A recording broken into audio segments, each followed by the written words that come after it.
పుట్టుకతోనే అంగవైకల్యంతో బాధపడుతూ నడవలేని స్థితిలో ఉన్న దమ్మాయిగూడకు చెందిన రాహుల్ చిరకాల కోరికను మల్కాజ్గిరి పోలీస్ కమిషనర్ బాడుగుల సుమతి నెరవేర్చారు. ఒక్కరోజైనా పోలీస్ అధికారిగా కుర్చీలో కూర్చోవాలని రాహుల్ కోరడంతో కమిషనరేట్ ప్రధాన కార్యాలయానికి ఆహ్వానించిన సిపి సుమతి తన కుర్చీలో రాహుల్ను కూర్చోబెట్టి టోపీ ధరింపజేశారు. నీ కోరిక తీరిందా రాహుల్ అంటూ ఆప్యాయంగా పలకరించగా ఆనందంతో చిరునవ్వులు చిందించిన రాహుల్ తన సంతోషాన్ని వ్యక్తం చేశాడు.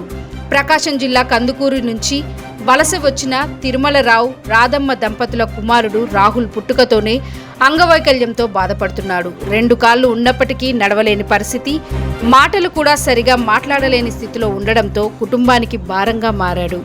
ఈ విషయాన్ని తెలంగాణ వికలాంగుల హక్కుల సాధన సమితి రాష్ట్ర ప్రధాన కార్యదర్శి మెరుగు శివకృష్ణ, ప్రతిమ ఫౌండేషన్ చైర్మన్ రష్మిత దృష్టికి తీసుకెళ్లగా రాహుల్కు వీల్చైర్ను అందజేసి మానవత్వాన్ని చాటుకున్నారు.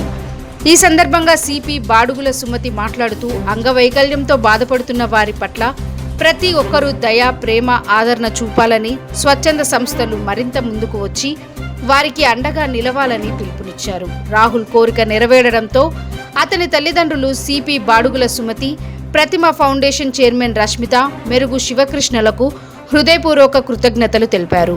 స్వచ్ఛంద సంస్థలు పేద ప్రజల కోసం అంకితభావంతో పనిచేసినప్పుడే ప్రజల హృదయాల్లో చిరస్థాయిగా ఉండిపోతారని, నిస్వార్థంగా ప్రజలకు సేవలు అందించాలని బాడుగుల సుమతి స్వచ్ఛంద సంస్థల నేతలతో అన్నారు. స్వచ్ఛంద సంస్థలు సేవా కార్యక్రమాలను, వికలాంగులను, అంగవైకల్యాలను, మూగ, చెవిటి వారిని ఆప్యాయంగా పలకరించి సోదరభావంతో మెలగాలని బాడుగుల సుమతి కోరారు. స్వచ్ఛంద సంస్థలు సొసైటీలో ఎప్పటి నుంచో ప్రజలకు చేరువై ఎన్నో సేవా కార్యక్రమాలు చేయడంపై అభినందించారు. ఈ కార్యక్రమంలో సీనియర్ జర్నలిస్ట్ దామరపల్లి నరసింహారెడ్డి, చింతల విజయ్ కుమార్, జినుక రఘు తదితరులు పాల్గొన్నారు.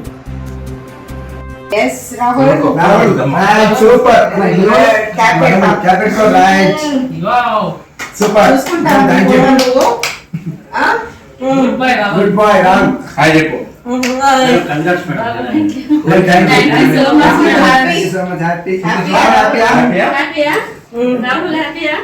Madam, okay. Madam ki thanks చెప్తా. Second. ఈ ఫోటో నువ్వు చూసుకుంటావా? నేను తీస్తా ఉంటాను. వాహ్. బాగుంది. Good boy. బాగుంది కదా?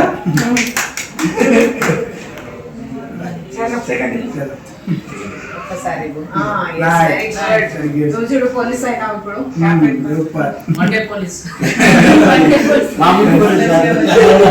సిబిఐ డైరెక్ట్ మేడం ఒక్క నిమిషం.